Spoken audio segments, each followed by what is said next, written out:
All right, how many different signals can be shown by arranging 4 flags in a row if 7 different flags are available? So in the old flag way of passing messages from ship to ship in the 1800s, the order matters. So essentially each flag was like a letter. So we're talking about a permutation. So we have 7p4, and a permutation is going to be 7 factorial times 7 minus 4 factorial. So we have 7 times 6 times 5 times 4 times 3 factorial all over 3 factorial. So, hello. Mrs. Stoddard just walked in.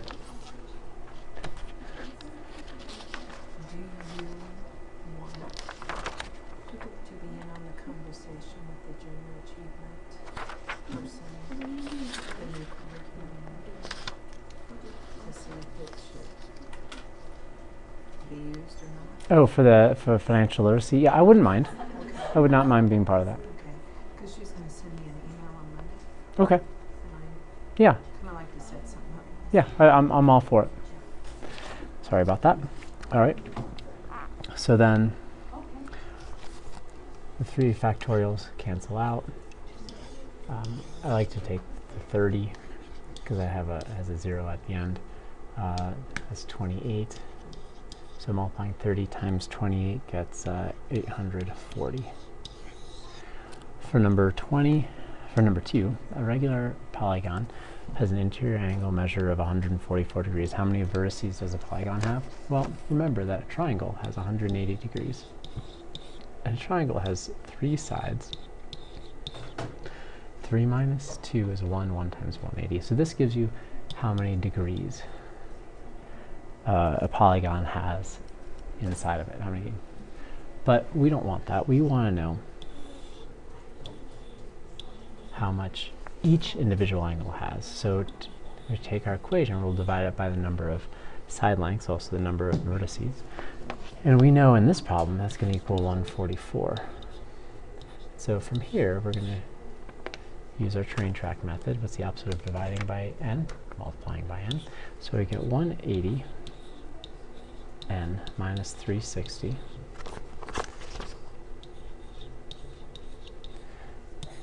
obviously I distributed is equal to 144 n.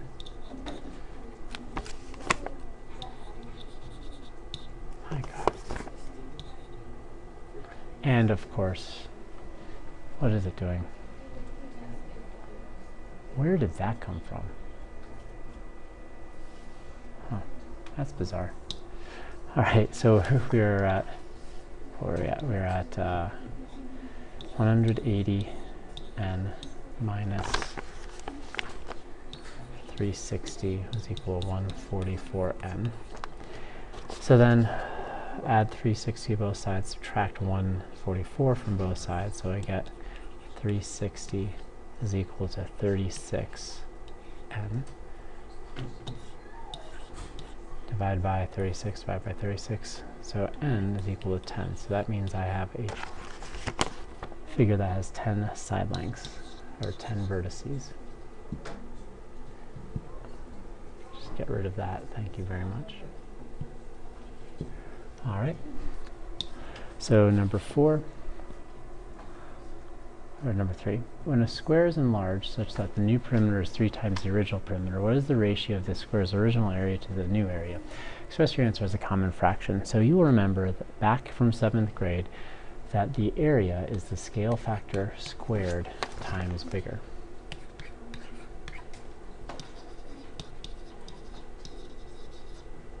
Oh my God, I hate this board. So the scale factor in this case is 3. Therefore, the area is 9 times bigger because 3 squared is 9. So we want the ratio fraction of the original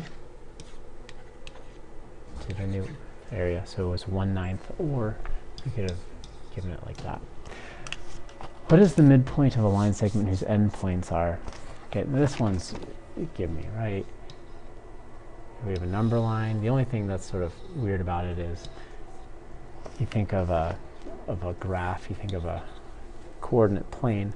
This is just a number line graph where we have -4 and 16.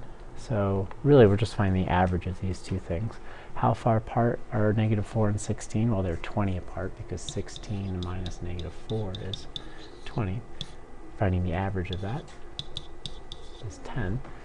So 10 less than 16 is 6. The answer is just plain old 6. All right, find the least common multiple of those three numbers. So the little trick on this one is, and this is a great little tool. So you make like an inverted division thing, and you ask yourself, what goes into all three of these numbers? Now 2 does. So you divide everything by 2. So 8 divided by 2 is 4. 7 and 15.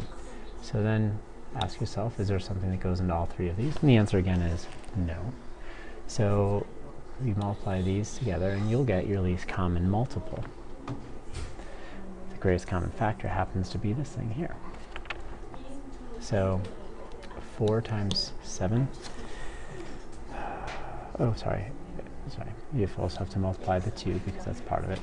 So 2 times 4 times, I'm just going to cheat here. 4 times 7 times 15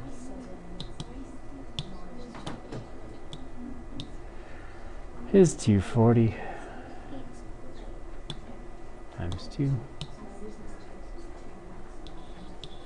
is 840 right here. All right. Sorry about the cheating with the calculator. Express the binary number as a decimal. All right. So 1101101. The 1's digit is 2 to the 0, which is 1. The 10's digit is 2 to the first, which is 2. 4, 8, which is 2 to the third. 2 to the fourth is 16. 2 to the fifth is 32. So I have one group of 32. How many times do I need to switch? Okay, I have one group of 16. I have no groups of 8. I have one group of 4, no groups of 2, and one group of 1. So add them together. So there's a 10, carry the 10, 3. So it's 53. All right, number 7. A pair of fair dice are rolled. There's a probability that the sum of the two dice will be 5. So we know that we have 36 different outcomes. And so from the 36, and I know that because 6 times 6 is 36. And so I can get a, what am I looking for? I'm looking for a sum of 5. So I get a 5 with a 1 and a 4. A 2 and a, I could also get a 4 and a 1. Because I could get a 4 on the first dice, 1 on the second dice. 2 and a 3, and a 3 and 2. And that's the only ways I can make 5. So I have 4 out of 36. And I want the probability, which is 1/9. All right, a pair of shoes originally priced at $72 is on sale for $48. What a bargain. What is the percent of discount on the shoes? And round your answer to the nearest whole percent. So first I need to know how much was taken off.